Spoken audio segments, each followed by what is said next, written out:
O cheiro de carne assada ainda pairava no ar, mas a churrasqueira estava fria, mesas postas, espetos vazios. Um silêncio pesado que gritava uma única verdade. Algo deu muito errado naquele sábado à tarde, em Barueri. Aquela tarde de sábado prometia ser um reencontro caloroso em vez disso.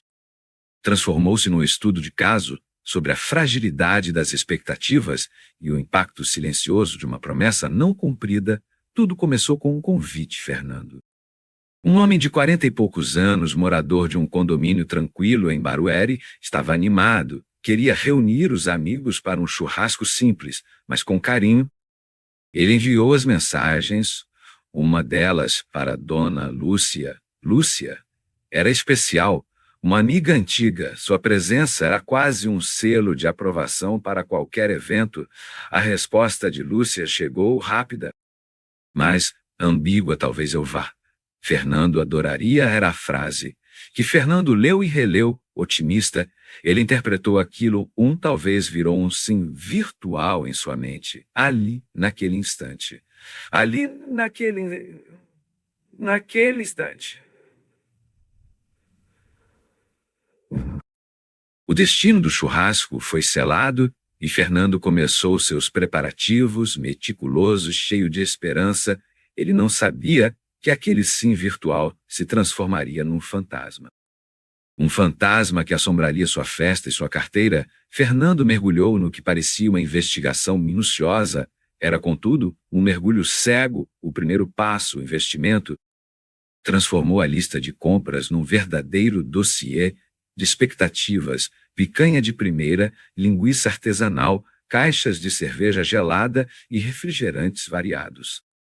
Fernando não poupou, cada item era uma aposta na presença de Dona Lúcia. Os registros de compra, datados e detalhados, mostravam um gasto que superava o usual para um churrasco de amigos.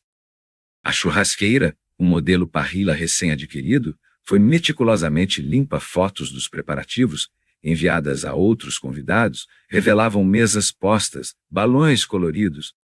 E um sorriso otimista de Fernando era a prova visual de seu investimento emocional e financeiro, tudo baseado em um único talvez, nos dias que antecediam o evento.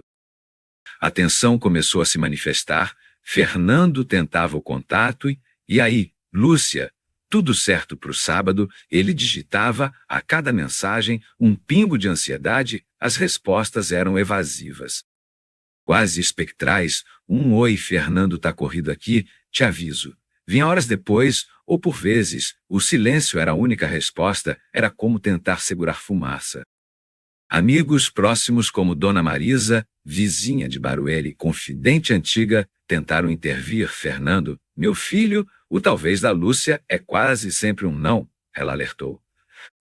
Com a sabedoria de quem já tinha visto esse filme antes, o senhor Osvaldo, do interior de Minas, amigo de longa data, corroborou: ela é assim mesmo, Fernando, não se apega.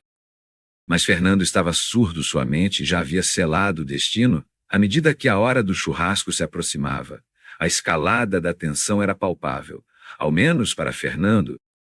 Ele se recusava a aceitar qualquer sinal de ausência. O celular, antes um mero aparelho, transformou-se em uma extensão de sua esperança. Cada notificação, uma faísca a cada minuto sem resposta.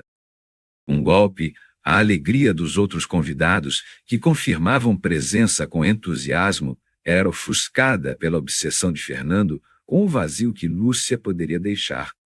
A lógica havia sido abandonada. A expectativa, essa sim, era a única testemunha. A música já tocava, o cheiro de picanha na brasa subia, inconfundível.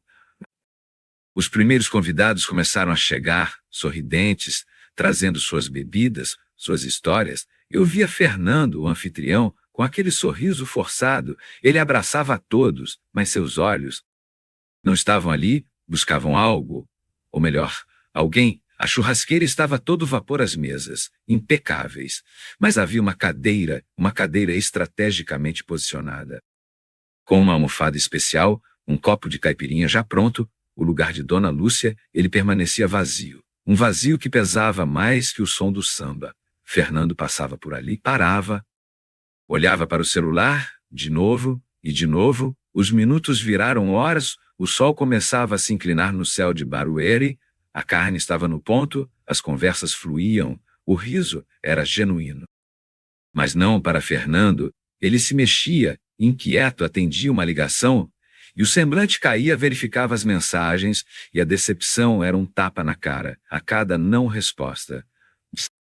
A esperança murchava um pouco mais. Eu vi o brilho nos olhos dele se apagar, lentamente. Ele tentava disfarçar, servir os amigos, rir de piadas sem graça, mas a cada 5 minutos, o celular estava na mão, aquele talvez de Lúcia, antes uma promessa, agora era uma corda apertando seu pescoço, a hora limite, aquela que Fernando havia estabelecido em sua própria mente.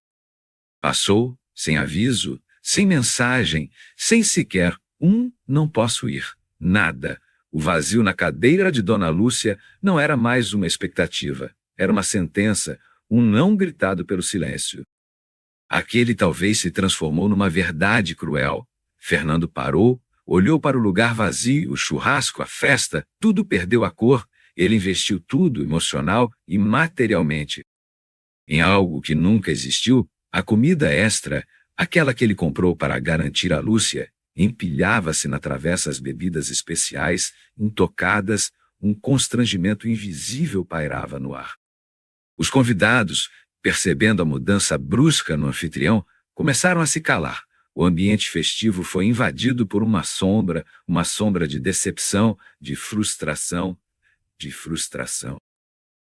talvez que virou um nunca, eu vi Fernando ali, parado, no meio da própria festa, sozinho. O silêncio dele era mais alto que qualquer música. A manhã seguinte amanheceu fria. Um contraste brutal com a promessa de festa. Fernando, de pé, encarava os destroços, cacos de uma ilusão, num cenário de abandono pós-desastre, sobras de carne. Cervejas intocadas e copos sujos compunham o cenário. A fatura do cartão de crédito, um lembrete silencioso de R$ 300, zero, representava uma esperança que nunca chegou sentado à mesa. Com o celular na mão, ele relia as mensagens, em especial aquele talvez eu vá, Fernando adoraria, que agora se revelava a prova do crime, a armadilha. Ele revisitou cada palavra. Cada talvez, cada silêncio, a investigação interna foi implacável. Não havia malícia na ausência de Lúcia. Nem um não ativo, houve apenas a ausência de um sim definitivo, a verdade. Um soco no estômago era que talvez nunca foi um sim, mas sim um não disfarçado, esperando a confirmação ou a falta dela. A lição se impôs, dura e fria. Como a carne na churrasqueira apagada, Fernando aprendeu, de forma factual e incontestável, que no universo dos compromissos, talvez é um não, até prova em contrário, a expectativa. Uma lâmina afiada corta fundo quando não é alinhada, e ele, afinal, foi a vítima da própria interpretação. O caso estava encerrado, a sentença proferida por ele mesmo. Era clara ajustar expectativas, essa a única defesa, a única maneira de evitar a decepção. E se você chegou até aqui, se sentiu a dor dessa história, já sabe, a vida real é mais complexa que qualquer roteiro. E você? O que faria no lugar dele? Teria se iludido também? Deixe sua opinião nos comentários. E não se esqueça de se inscrever no canal para não perder nenhuma de nossas crônicas. Temos histórias todos os dias, 2 vezes ao dia. Até a próxima investigação.